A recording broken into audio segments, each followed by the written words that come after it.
generation of painters turned away from English authors in favor of Homer's Iliad and Ovid's Metamorphoses.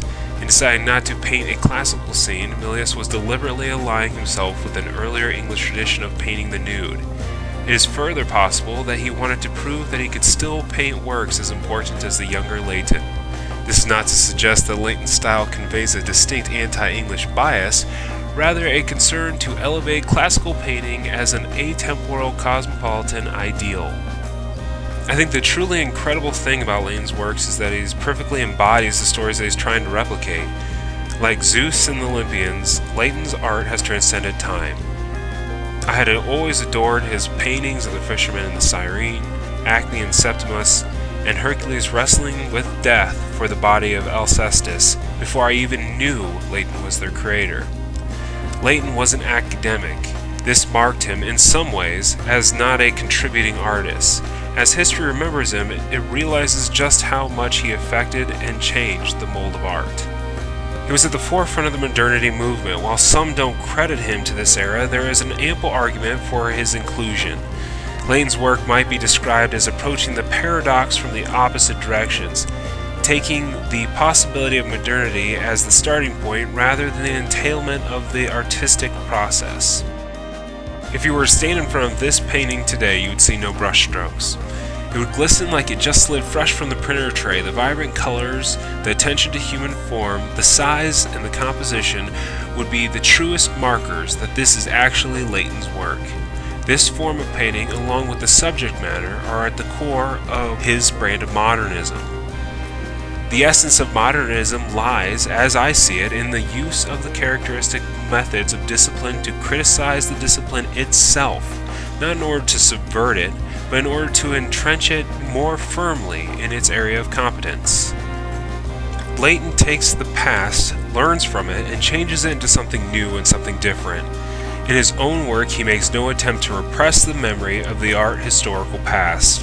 On the contrary, he multiplies and overlaps reminiscences of earlier texts, sculptures, and paintings as if to present the modern work as an anthology of past works of art. Thus, Daedalus and Icarus are not only representing the story told in Ovid's Metamorphoses, but hints at the art historical texts, ancient and modern, that characterize Daedalus as the inventor of sculpture, and perhaps also at those that interpret the flight of Icarus as an allegory of artistic inspiration. This allegory branches out from the obvious meanings and into a deeper symbolism. Leighton, being both a sculptor and a traveler of the artistic history, embodies both Daedalus and Icarus.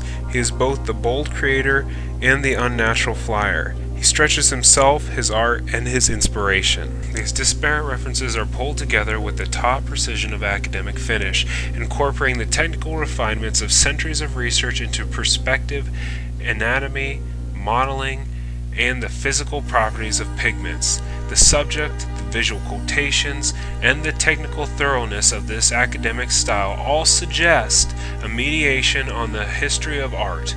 More specifically, the picture reflects on the relations between the ancient art of sculpture and the modern art of painting, relations that culminate in the beautiful, sculpturesque body of the painted Icarus. I believe Leighton knew the weaknesses of his man-made wings and approached life in that moderation. As we explore deeper into the context, we must pause a minute to note nudity. In case you missed it, Icarus is nearly nude. It doesn't matter what time period of art you study, the question of what is sensual nudity and artistic nudity seems to always rear its ugly head. Leighton's work was no exception. The Times critic Tom Taylor, for instance, disapproved of the way in which Leighton had indicated the pectoral muscles of Icarus and Daedalus and Icarus.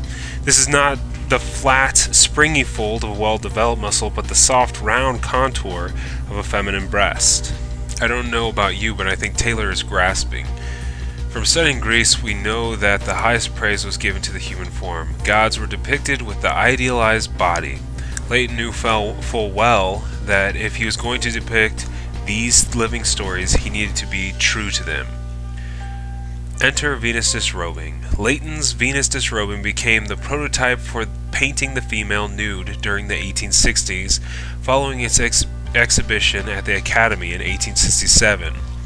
Large in scale and vertically arranged, it followed the format Ingres adopted in La Source, elevating the female figure above the spectator and positioning the male gaze safely outside the frame. Imagine setting the ethical standard for nudity. I don't think it was exactly presented to Leighton this way, but in all that he did, he seems to have tried his very best to effect change and add something new to his art form. The Venus disrobing is the beauty of form, which commands homage. Scholars acknowledged his passive contribution to the argument. J.B. Atkinson judged Venus disrobing to be Greek in essence.